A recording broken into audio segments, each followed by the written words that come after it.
Welcome, everyone, to another episode of Taking Up Space, a Michelle A. Mayer podcast. Always excited about coming forward. Happy Friday, everyone. Today, I want to speak to perspectives. Life is really about perspectives, how you view your situation. And a lot of the people that have made U-turns in their spiritual path have done so because of abrupt changes in perspectives. We can look at the Apostle Paul. We see Paul making an abrupt U-turn, a 360-degree change in his perspective on God, on his own spiritual house, and making it a lifelong mission to right a wrong that he did to people. He hunted the Christian house. He hunted the his own house, his own brethren, out of differences that he had in perspective. It was a difference in perspective that led Paul to act upon his own brethren the way he did. He was being manipulated by the elders, people that had their own intentions in mind, and they used their level of power in the system, their level of their network, and they use this to manipulate the not the lower level, but the people that were beneath them, that they were responsible for. They trickled this ideology down into them, and Paul was one of those people that that the elders trickled it down to. And Paul was a very paramount person amongst the Pharisees, and him being so paramount, he had the power to embed his ideology on many other Pharisees. They would create a kind of a mindset amongst the entire Pharisee team, and everybody was hunting these people because Paul was spearheading this monumental wickedness. And so, that's one example of how perspectives can change and powerfully. What God would send forth to the Hebraic house to help them, those of the house would reject because it didn't look like they wanted it to look. It didn't talk the way that they wanted it to talk. And they wanted it to talk, Jesus to talk to them and to do the things that were conducive to comfort. They didn't want to have to alter anything that they were doing or thinking. They didn't want to alter any of their philosophies. So in not wanting to alter the philosophies, they just said, we're going to just deny this because it's too uncomfortable to deal with this. It's easier to allow this to be the way it is because there were many powerful people that wanted it to be that way.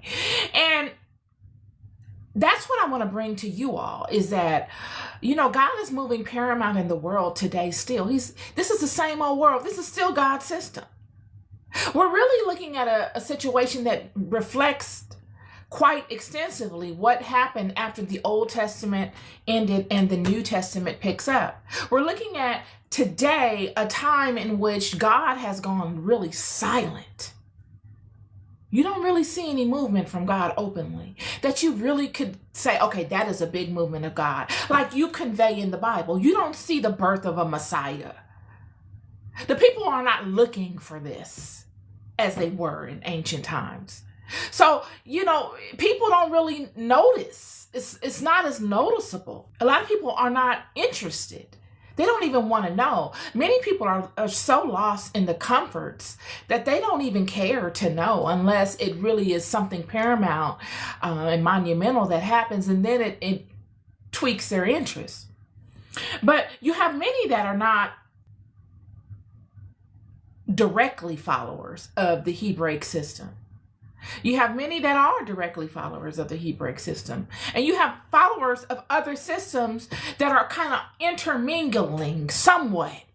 They're all independent of one another nowadays, but they intermingle here and there to kind of get a glimpse of what's going on. They hear rumors of things and they see movement amongst particular systems, and so they pay attention here and there. And this is all God's doing. All of it is God's doing. All of it. I don't care if you are a mysticist and you believe in any kind of mystical system. I don't care if you are a metaphysicalist and you believe in any sort of metaphysical system. I don't care if you are an old world enthusiast and you believe in all of the old world gods and the homage of those gods. I don't care if you are a Catholic. I don't care if you're a Protestant. I don't care if you're a Christian. I don't care if you're a Muslim. I don't care what your particular denomination is. We're all bound to this planet. I don't care if you are a tarot reader and you read tarot. I don't care if you are an astrologer and you deal with the mapping of the constellations. I don't care if you are or the birth charts and doing birth charts. I don't care if you are an astronomer and you deal in the mapping of constellations. We are all privy to the goings on of one another. And all of these goings on of one another, most often, if not all the time, are conducive to the movement of God, whether we realize it or not. And it is this movement of God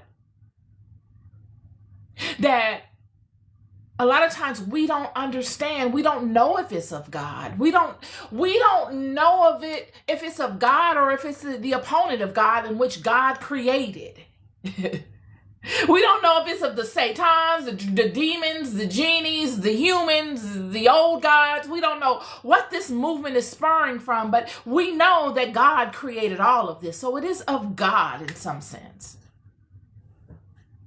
Yet, what we find a lot of times are that these situations come about and they tweak our interest. We keep an eye on them.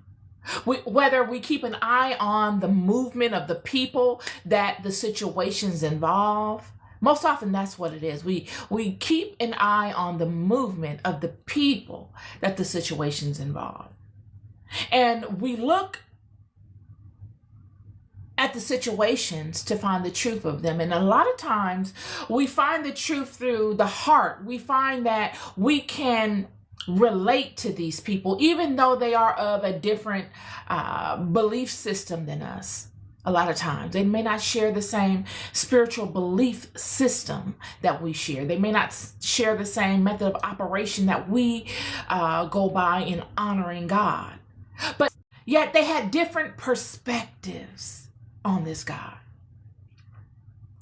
And Saul saw himself doing God a favor, as a champion, God's policeman in the earth. We must eradicate this. Not for a moment does he ever think to sit down and have a conversation and in love to say, you know, why are you, what is going on here? What would make you think this way?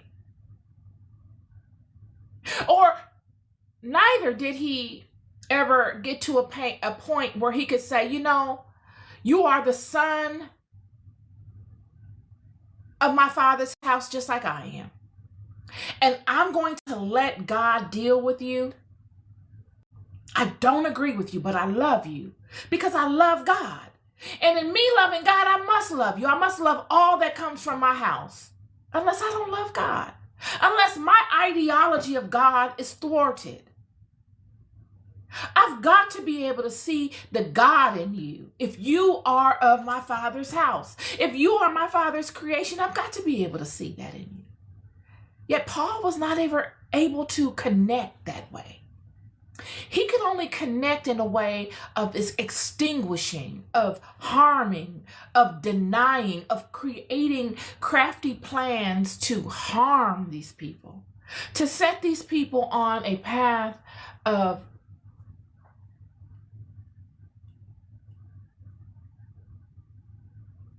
harm. Honestly, just wickedness. It was never love. Go in peace. Go and be blessed.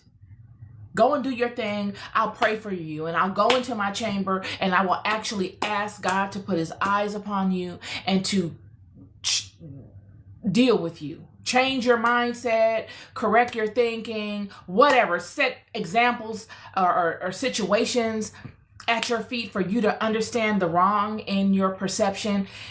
Any of that. He never did that. He decided, in him viewing these people, his own brethren, that he once broke bread with, that he once saw in some form of admiration of, commonality of. But because of a change in mindset,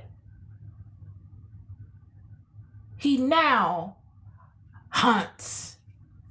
Not only does he hunt, he eradicates. He doesn't even look. He annihilates some, and the ones that he could not annihilate,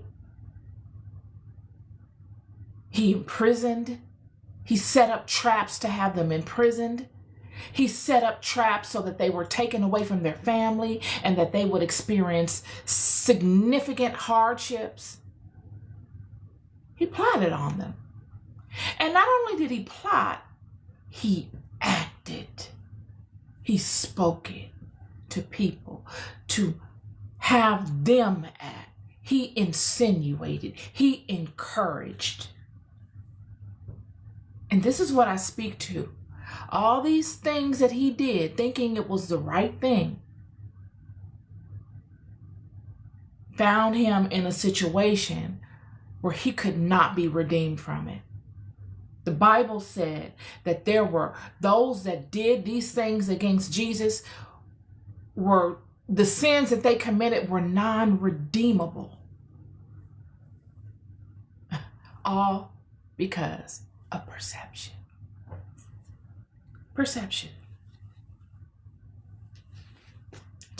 A difference in perspective.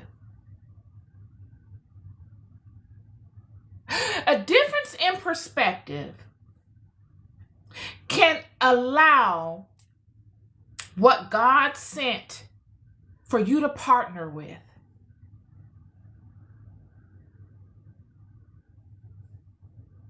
what God sent as a difference in perspective for you to be able to grow in your thinking.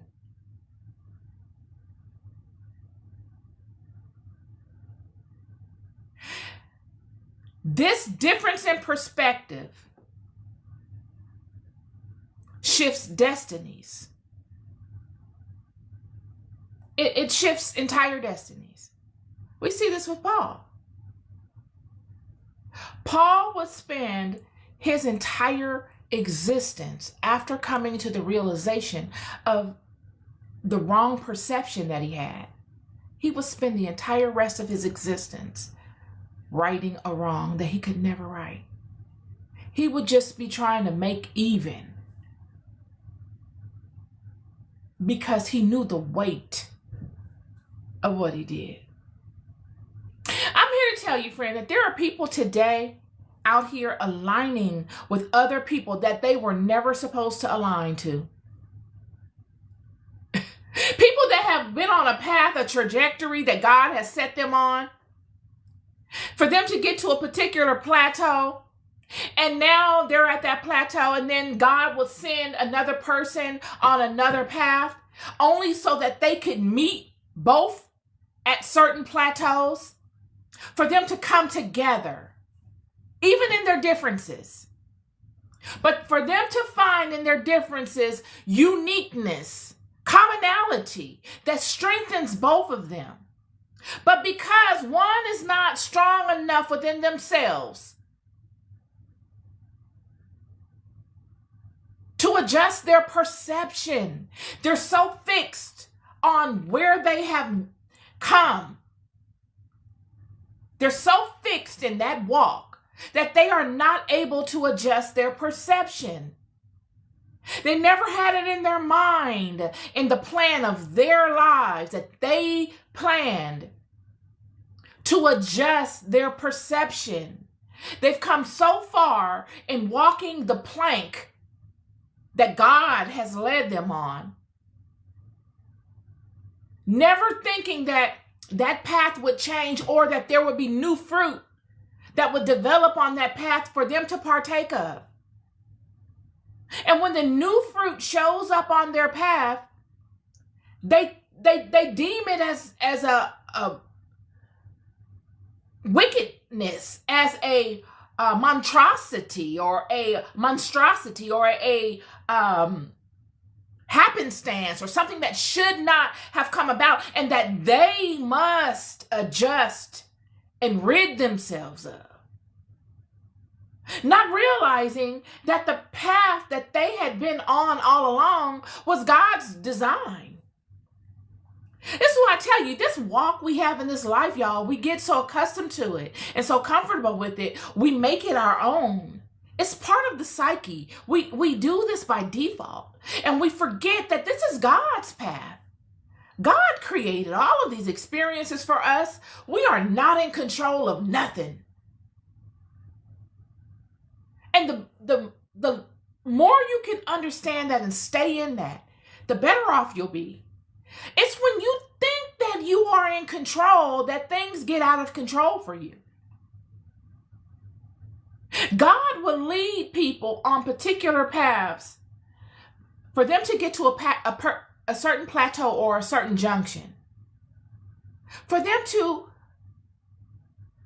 meet others that are different than them, yet that they may have seen somewhere along their path and thought, okay, this is someone that I would like to intertwine with. This is someone that can connect and I can add to my team, or that I can connect with and learn something from, or I can pour more into, whatever that is. Yet there will be certain things that will come about that God will allow, whether through the person,